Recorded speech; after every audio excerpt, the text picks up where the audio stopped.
Get down on it, Blue. And like I said just a couple of minutes ago, Shikha Makan is here, and she's directed this wonderful, wonderful documentary, which I actually saw revisited again last night, and we're going to talk about that. It is called Bachelor Girls. Here we go.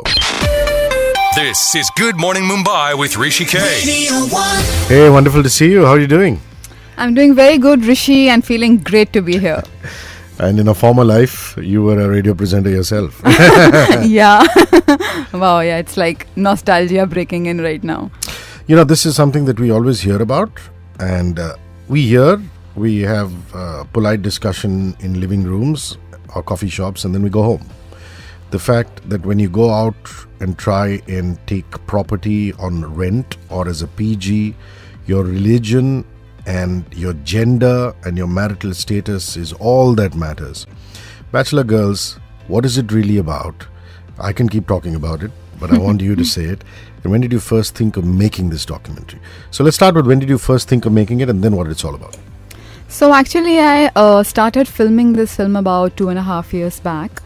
And this film happened because of a personal experience that I had myself gone through when I'd come to Bombay, a couple of years back. The incident that I went through was extremely unpleasant, and I at that time just dismissed it as thinking that it's just a one-off and it's a bad experience and I'm just plain unlucky. But over the years I kept hearing stories of so many women friends and reading it in papers and stuff like that this is such a common problem that so many people are facing.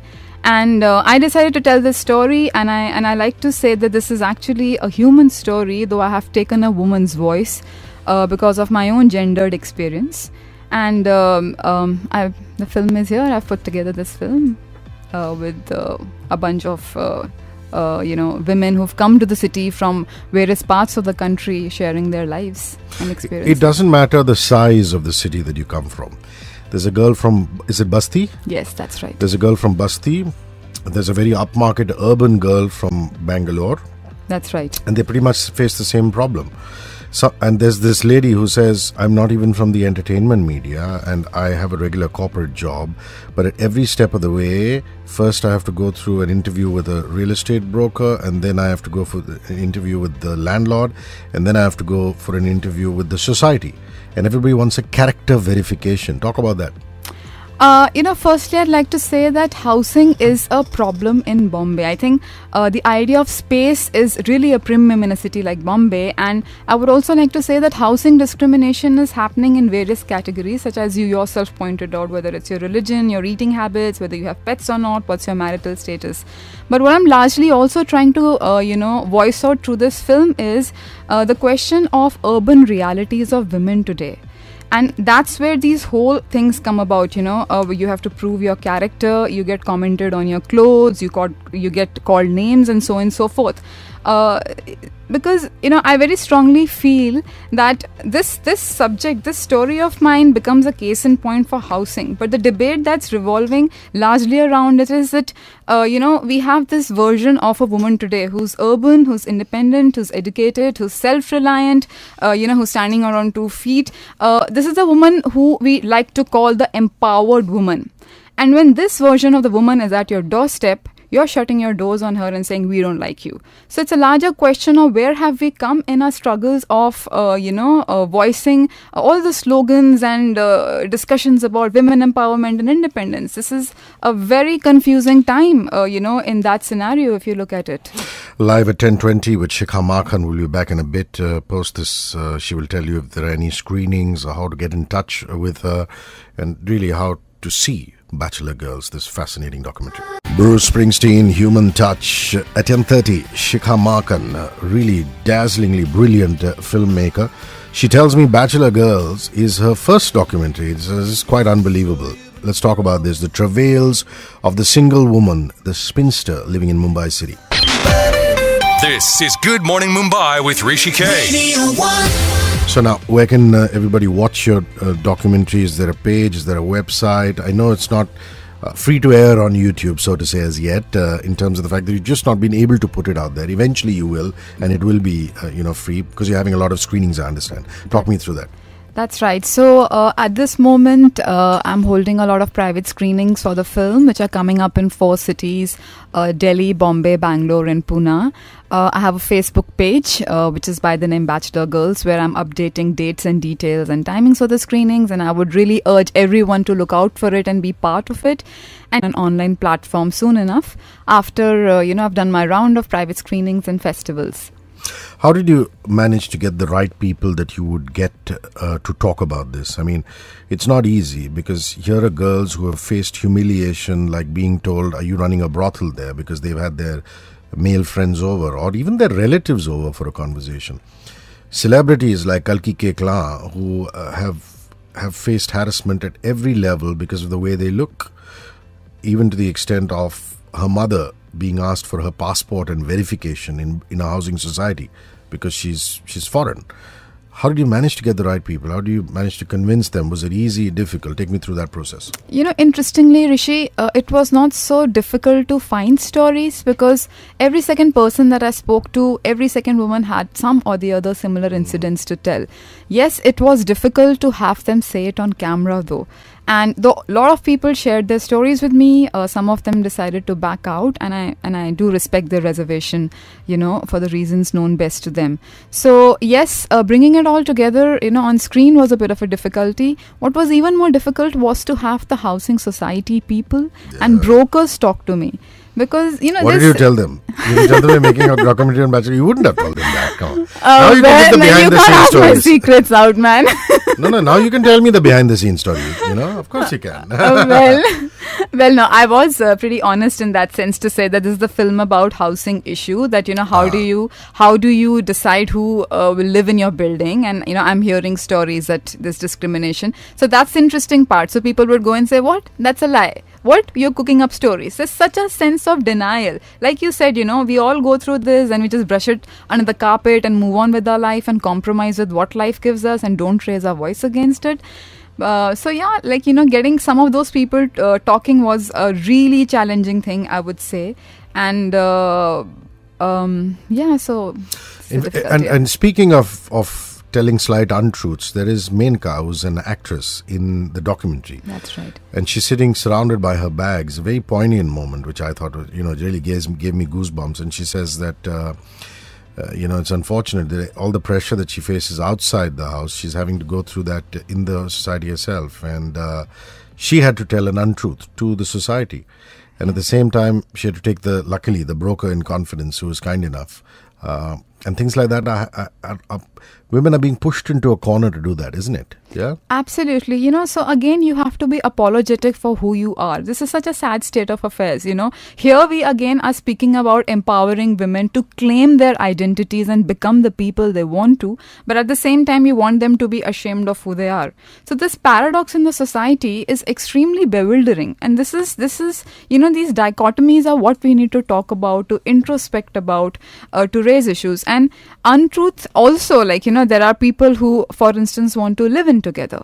There's also a story about, a Miss India, who became a Miss India, and she actually lost her crown because, her news of being married came out. Though she was not married, she had actually lied to get an accommodation.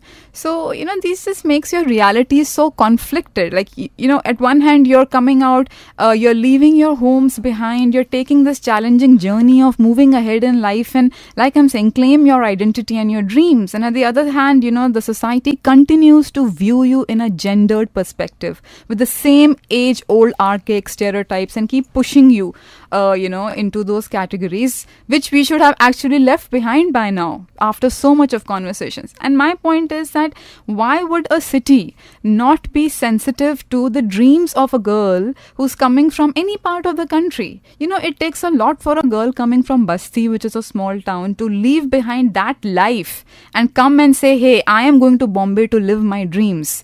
Why would a city be so blocked to that? Why would you not empathize with that fact and enable people to move further?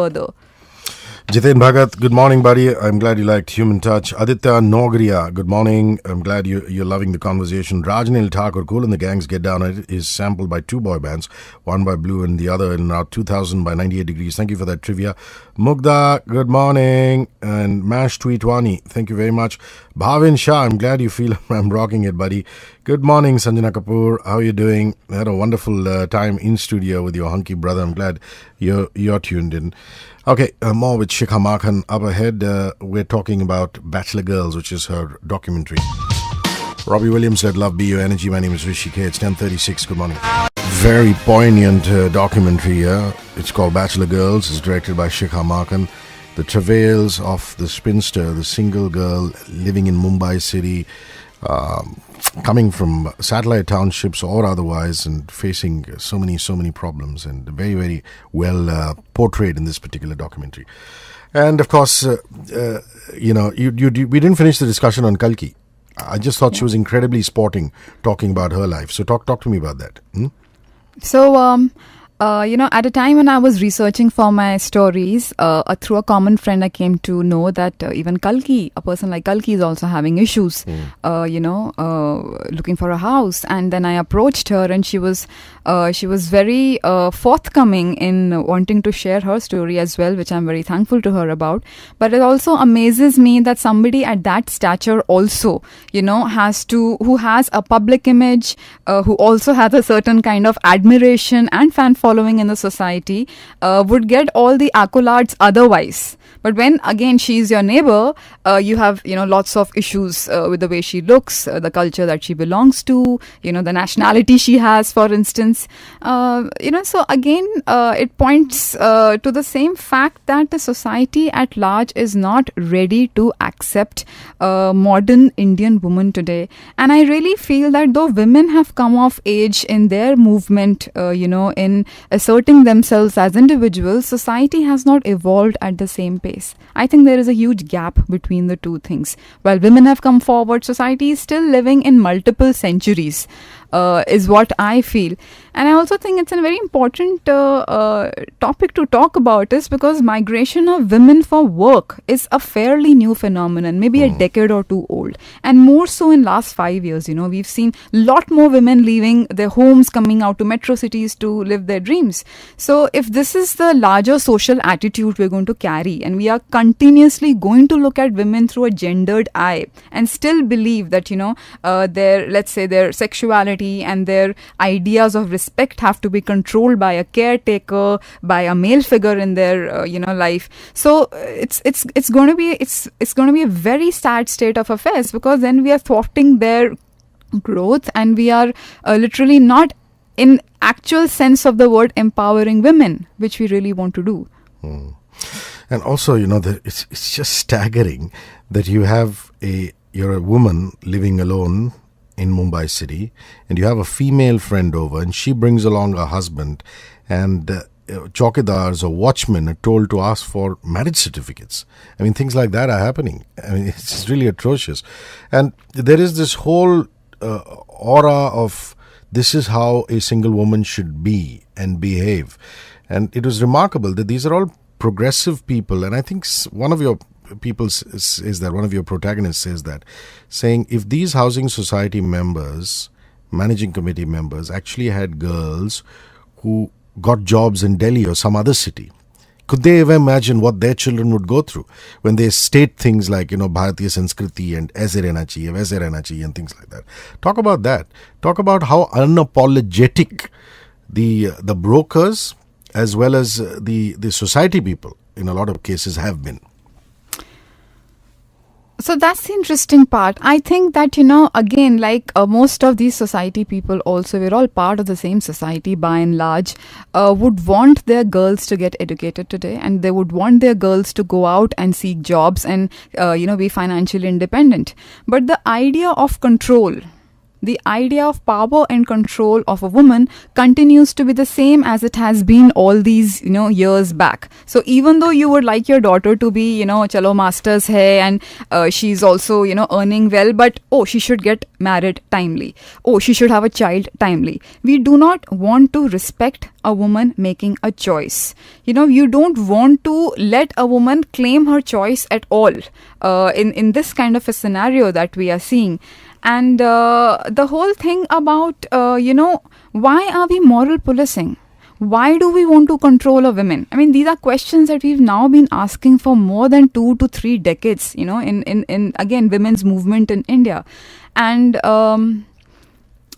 sorry, you were asking and you still haven't found the answer. You still haven't found the answer. We still haven't. We are really jostling with it. I mean, they are unapologetic. That's the whole reason. That's what I asked you about. Exactly. They're unapologetic. They continue to, uphold their ideas about how a woman's future lies in, in those traditional models still. Whether being married, whether having a child, and this is again it's like again a dichotomy happening here. Like, while you want to be part of the larger slogan of let's educate women, let's have a girl be financially independent, you actually don't want to empower her or respect her for her choice, and you want to control and feel very threatened by her claiming her sexuality and independence. Nandan Srinath, in Pune Viman Nagar, signboards outside society stating students and single people not allowed. You've actually filmed a bit of that. Yes. Bachelors or single people not allowed. Urvanki, amazing talk show, very, very factual. Okay, pictures of Shikha shall be up at Twitter as well as Facebook. It's at HRISHIKAY on Twitter, HRISHIKAY, the Facebook page. If you want to leave a comment, you could leave a comment in the timeline or inbox, facebook.com/radio1.mum, or right under those pictures on those platforms that I told you about. One space, you comment a name to 53650, 53650 being the in-studio SMS line. It's 10:45, back in a bit. Australian duo, Madison Avenue, Don't Call Me Baby. Shikha Makan is here. It's a wonderful documentary called Bachelor Girls, the travails of the single woman in Mumbai city, trying to find a roof over her head. More conversation. This is Good Morning Mumbai with Hrishikesh. Talk a little bit about the power equation in terms of what's happening in society. You have very strong views on that. And I want to lead up to that with a wonderful tweet from Zena Chatwal. She says, is it Zena or Zena? Either way, really forgive me if I've done the wrong thing. But your comment is so beautiful. Forget society. Your flatmates who are girls will judge you if you drink, smoke and have male friends coming over. So it's not just about isolated cases. It's just where in the times that we live in. So the power equation. Yeah. So this is again, like, even from this comment, I would join in the thought that I want to share about, how the idea of power and power play is so inherent in our society that, it doesn't matter who you are and what class category you're representing. If you have an opportunity in a certain ambit, to play your power equation, you would do. For instance, in this case, 11, 12 members of a society, when they are, doing honorary job of handling issues of, a housing society, which are essentially infrastructural and civil issues, they think that they have got power and authority in their hand to pass social rules and judge people and treat them the way they want to treat. So it's always like, in our country, I've seen in so many places, we're always negotiating our position as to who's more powerful in what equation, and immediately categorize the other person. Okay, in this situation, it's a single woman, who's seeking for a house, and then unload and unleash all your biases and baggages which you have been holding on to.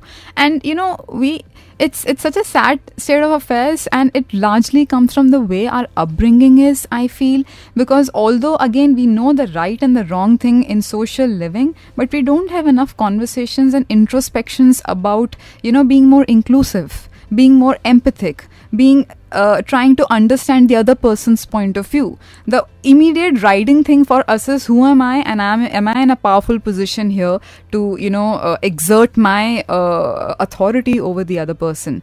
And this situation of housing discrimination with single women becomes a classic case for that.